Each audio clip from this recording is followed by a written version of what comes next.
Hi friends, तो आज फिर से देखने वाले हैं एक यूनिक मेडिसिन, ठीक है ना, जो कि है टैबलेट मोन्टार एलसी।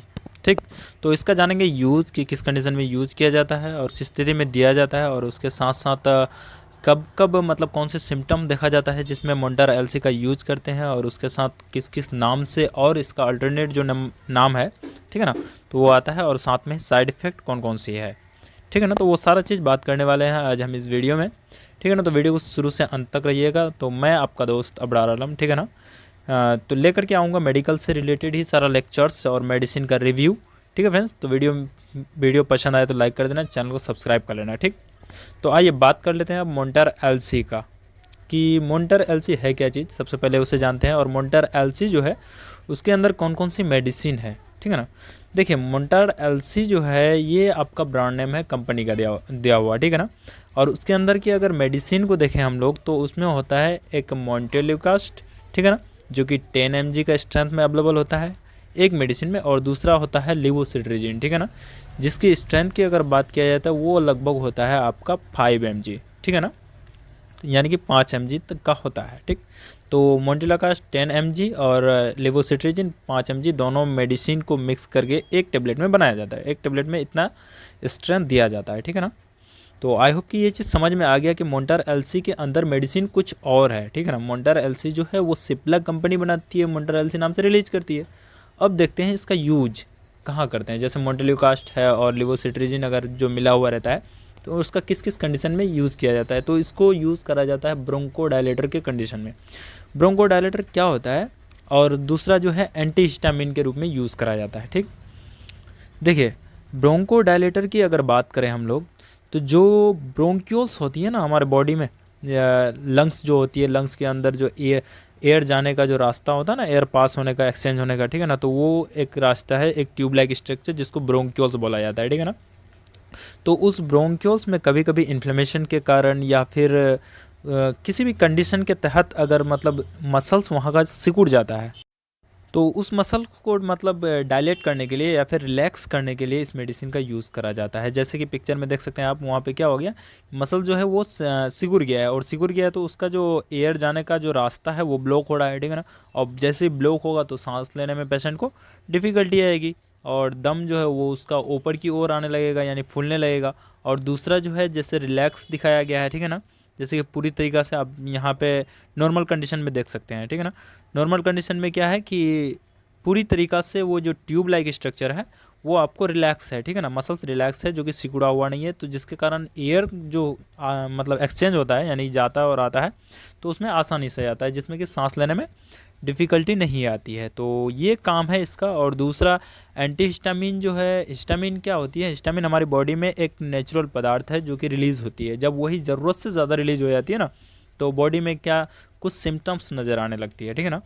तो उसमें सिम्टम्स में जैसे कि देखिए, हिस्टामिन जब ज़रूरत से ज़्यादा रिलीज़ होगी, कोई भी चीज़ हमारी बॉडी में जितना मतलब रिलीज़ होने का है उतना तो ठीक है, लेकिन वहीं पे ज़रूरत से ज़्यादा अगर रिलीज़ हो जाता है तो उसके अलग अलग सिम्टम्स नज़र आने लगते हैं, ठीक है ना।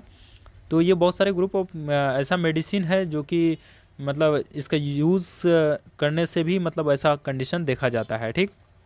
बहुत सारे मेडिसिन है, उसका यूज़ करने से हो जाता है। तो देखिए, अब इसका सिम्टम्स की अगर बात करें हम लोग, जैसे कि ट्रबल विज़न, यानी कि आपको क्लियरली दिखेगा नहीं, या फिर ब्लड दिखेगा, ठीक है ना, यानी धुंधलापन दिखेगा, साथ में बॉडी पे रेसेस पड़ जाएगा, यानी इचिंग होने लगेगी, और स्नीजिंग आएगी, यानी छींक जो आता है ना वो आता है। उसके बाद रनी नोज़, तो ये कुछ सिम्टम है। उसके साथ साथ हेडेक होना, या फिर आँखों में लालीपन, जैसे कि अभी चल रहा था ना पीछे कुछ कुछ महीने पहले, जैसे कि वाटरी आइज हो जाता था, आई फ्लू जो चल रहा था, ठीक है ना, तो उस तरह का सिम्टम्स आती है, एलर्जी के सिम्टम्स हैं। उस एलर्जी का सिम्टम को कम करने के लिए, यानी उसको ठीक करने के लिए एंटीहिस्टामिन मेडिसिन का यूज़ किया जाता है, जो कि लिवोसिट्रिजिन होता है, ठीक है ना। और मोन्टेल्यूकास्ट का तो समझ ही गए होंगे, वो ब्रोंकोडायलेटर है जो कि ब्रोंकियल्स को डायलेट करता है, ठीक है ना। तो इस तरह से क्या होता है कि कोई भी अगर पेशेंट होता है तो उस पेशेंट को मतलब इस कंडीशन में अगर रहता है तो उसको ठीक करने के लिए लिवोसिट्रिजिन और मोन्टेल्यूकास्ट का जो कॉम्बिनेशन में मेडिसिन आती है, तो उसका यूज़ कराया जाता है, ठीक है ना। तो आई होप कि ये चीज़ क्लियर हो गया कि लिवोसिट्रिजिन मोन्टेल्यूकास्ट जो है वो आपको कहाँ यूज़ करा जाता है कॉम्बिनेशन में। अब देख लेते हैं इसका कोई बहुत सारे हैं जो कि अल्टरनेट नेम है, ठीक है ना, क्योंकि देखिए कंपनियां हैं अलग अलग नाम से वो अपना प्रोडक्ट को प्रोवाइड करती है। जैसे कि जाइजल एम हुआ, मोन्टार एलसी हुआ, ठीक है ना। तो यहाँ पे देख रहे हैं आप कि नाम जो है अलग है, ठीक, लेकिन उसके अंदर की मेडिसिन सारे मेडिसिन में भी लीजिएगा तो सब में लगभग सेम मिलेगा, सेम स्ट्रेंथ में सेम। उसके बाद मोन्टेक एलसी हुआ, लिवोसेट एम हुआ, यानी कि यहाँ पे ब्रांड नेम जो अलग अलग हो सकता है, लेकिन उसके अंदर की मेडिसिन हम लोग देखें, हम लोग जो बात कर रहे हैं उसके अंदर की मेडिसिन की, तो वो लगभग सब में सेम रहता है, ठीक है ना। तो ब्रांड नेम से फ़र्क नहीं पड़ता है, क्योंकि देखिए हो सकता है कि आपके वहाँ अलग नाम से भी इसके अलावा कोई दूसरा नाम से प्रोवाइड करता हो आपके वहाँ मेडिकल शॉप में, ठीक है ना। तो इससे फ़र्क नहीं पड़ता, लेकिन इसके अंदर की मेडिसिन की बात करें हम लोग तो बस लिवोसिट्रिजिन और मोंटेलोकास्ट दोनों आपको कम्बिनेशन में मिलेगा, ठीक है ना। तो ये जो है कुछ है नाम जो यहाँ पे शो किया है, जैसे Xyzal M, Montair LC, Montek LC, Levocet M, तो ये कुछ पॉपुलर ब्रांड है और अच्छी कंपनियां हैं जो कि मतलब प्रोवाइड करती है और आसानी से हर मेडिकल शॉप में मिल जाती है, ठीक है ना। तो आई होप कि ब्रांड नेम भी समझ में आ गया होगा आप लोगों का, ठीक है ना। तो अब बात करने वाले हैं, देखिए मेडिसिन है तो उसका साइड इफ़ेक्ट दिखेगा, ठीक है ना। तो इसी तरह से हर मेडिसिन का एक साइड इफ़ेक्ट होता है, तो उसी तरह से इसका भी कुछ ना कुछ साइड इफ़ेक्ट होता है जब इसको क्या करते हैं कि जब लंबा समय तक इसका यूज़ करते हैं, ठीक। लंबा समय तक की अगर बात करें, जैसे कि नौजिया हो जाना या फिर वोमिटिंग हो जाना और डायरिया हो जाना, हेडेक, फीवर, ऑटोटॉक्सिसिटी, तो ये कुछ ना साइड इफ़ेक्ट हैं इनकी। जब इसको लॉन्ग समय तक यूज़ करेंगे तो इस तरह का साइड इफ़ेक्ट होता है, और ऐसा कोई भी साइड इफ़ेक्ट हो तो आप अपने जो मेडिकल शॉप से मेडिसिन लेते हैं या फिर फार्मासिस्ट जो होती है वो, या फिर अपने डॉक्टर से ज़रूर से एक बार कंसल्ट कर लें कि इस मेडिसिन को लेने से मतलब इस तरह का साइड इफ़ेक्ट देखा जाता है, ठीक है ना। तो आई होप कि वो मतलब डॉक्टर जो है इसको रोक दे मेडिसिन को, और या फिर इसके जगह कोई अल्टरनेट मेडिसिन दे, ठीक है ना।